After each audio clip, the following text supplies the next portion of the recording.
بسم اللہ الرحمن الرحیم۔ اگر ہم دین پر چلیں گے تو قرآن میں بھی ہے کہ آپ کو سکون کی زندگی ملے گی۔ پریشانیاں مجھ پر اور آپ پر گناہوں کی وجہ سے آتی ہیں، لہذا گناہوں کو چھوڑنا ہے۔ سکون کے 3 اسباب ہیں: زبان پاک غیبت چغلی گالی سے، پیٹ پاک حرام سے، ناڑا پاک بدکاری سے۔ اللہ آپ کو سکون کی زندگی عطا فرمائے گا۔ اور جتنے بھی ہم حکمرانوں کے خلاف بات کریں تو اچھے حکمران نہیں آ سکتے ہیں۔ اعمالکم عمالکم، عرب کا مقولہ ہے کہ آپ کے حکمران آپ کے اعمال ہیں۔ تو کما تکونون یہ حدیث ہے، جس طرح آپ ہوں گے یؤمر علیکم، آپ کے اوپر حکمران آئیں گے۔ لہٰذا اچھے حکمرانوں کے لیے کم از کم فی الحال 3 باتوں پر اگر 51% لوگ عمل کریں تو اچھے حکمران آ جائیں گے، ویسے نہیں آئیں گے۔ حکمرانوں کے خلاف ہم باتیں کرتے ہیں، ہم کون سے ٹھیک ہیں؟ فجر کی نماز میں 1 صف ہے، 51% لوگ فجر کی نماز 5 وقت نماز میں آ جائیں۔ 2 شرعی پردہ، 3 گانے بجانے کے آلات سے پرہیز، تو آپ کو اچھے حکمران مل جائیں گے۔ کیوں؟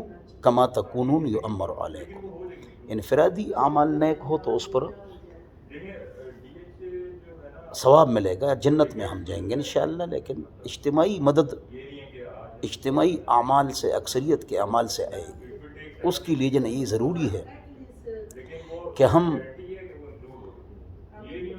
گناہوں سے توبہ کریں۔ ظہر الفساد فی البر والبحر بما کسبت ایدی الناس۔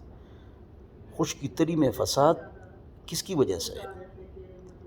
گناہوں کی وجہ سے۔ ہمارے جو اعمال ہیں، تو چائنا، رشیا، امریکہ، کینیڈا، یورپ کے پاس پیسہ اور تعلیم زیادہ ہے، لیکن وہاں ایمان نہیں ہے، تو خودکشیاں زیادہ ہے۔ ہر بڑے شہر میں 20 پاگل خانے ہوتے ہیں۔ تو سکون اگر آپ کو چاہیے تو آپ 3 کام کریں، میں نے بتا دیے۔ اچھے حکمران چاہیے تو آپ 3 کام کریں، میں نے بتا دیے۔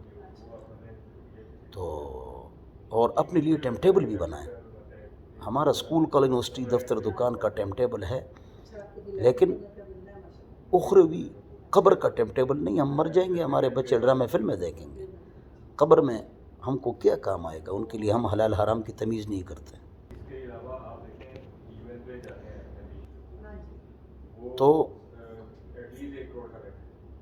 اپنے قبر کے لیے، اپنی قبر کے لیے آپ نے ٹائم ٹیبل بنانا ہے۔ صبح سورہ یاسین، سورہ مزمل، رات کو سورۃ الملک، سورۃ الواقعہ، اور رات کو تہجد کا بھی اہتمام فرمائیں۔ اعمال ہے ہی نہیں، اور سیاسی تبصرے ہیں، فیس بک اور یوٹیوب اسی سے بھرا ہوا ہے۔ تو آخرت کی فکر کریں، موبائل سے زیادہ آپ قرآن کو، تلاوت کو، ذکر کو ٹائم دیں۔ اللہ مجھے اور آپ حضرات کو عمل کی توفیق عطا فرمائے۔